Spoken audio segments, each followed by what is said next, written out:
Bonjour, alors dans cette vidéo on va voir comment activer le chat et entrer en contact avec d'autres utilisateurs.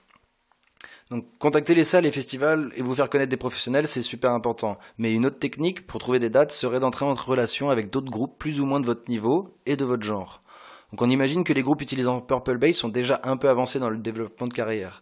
Donc ils sont donc censés connaître un peu leur ville, les lieux sympas où vous pourriez jouer et ont sûrement des petites astuces sur leur propre ville.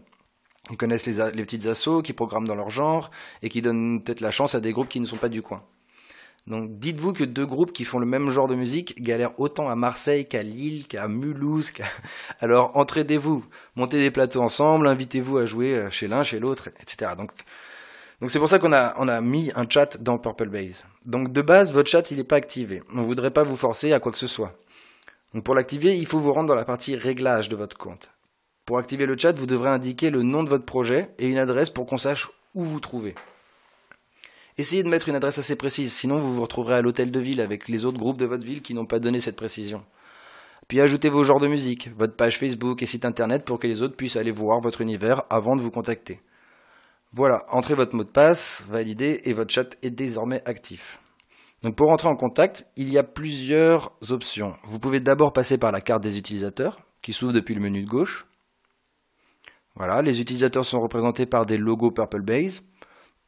Donc comme pour les lieux, vous pouvez cliquer sur le logo pour afficher la carte de visite du groupe, découvrir son univers via ces liens, et si ça peut coller, n'hésitez pas à cliquer sur la bulle de discussion pour ouvrir le chat.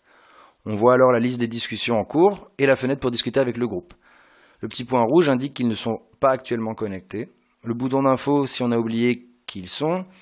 Et si jamais on a mis un bouton pour bloquer l'utilisateur. Comme ça, il ne pourra plus entrer en contact avec vous si jamais c'est du spam ou qui vous oppresse. Vous pouvez choisir d'apparaître visible ou invisible, donc en ligne ou hors ligne. Vous pouvez aussi archiver les discussions qui sont terminées. Via ce bouton, là, vous retrouverez toutes les discussions archivées. Vous pouvez aussi les restaurer si vous le souhaitez. Ensuite, voilà. Donc maintenant, vous pouvez discuter avec les autres et créer plein de choses ensemble. Pour fermer le chat, vous pouvez cliquer sur la flèche ou directement sur la bulle de discussion. Ah oui, et donc il y a deux autres endroits pour entrer en contact avec les autres groupes. Donc directement sur une fiche structure, on peut voir les utilisateurs à proximité, mais aussi depuis un résultat de recherche et une sélection. En gros, sur toutes les cartes, vous pouvez voir les utilisateurs autour des lieux qui vous intéressent. Voilà, il n'y a plus qu'à échanger des plans. Dans la prochaine vidéo, on regardera comment fonctionne l'application pour smartphone qui vous permet d'avoir vos contacts, d'en ajouter et poser des relances sans avoir accès à votre ordinateur. Pratique pour les salons, festivals et rencontres de vacances.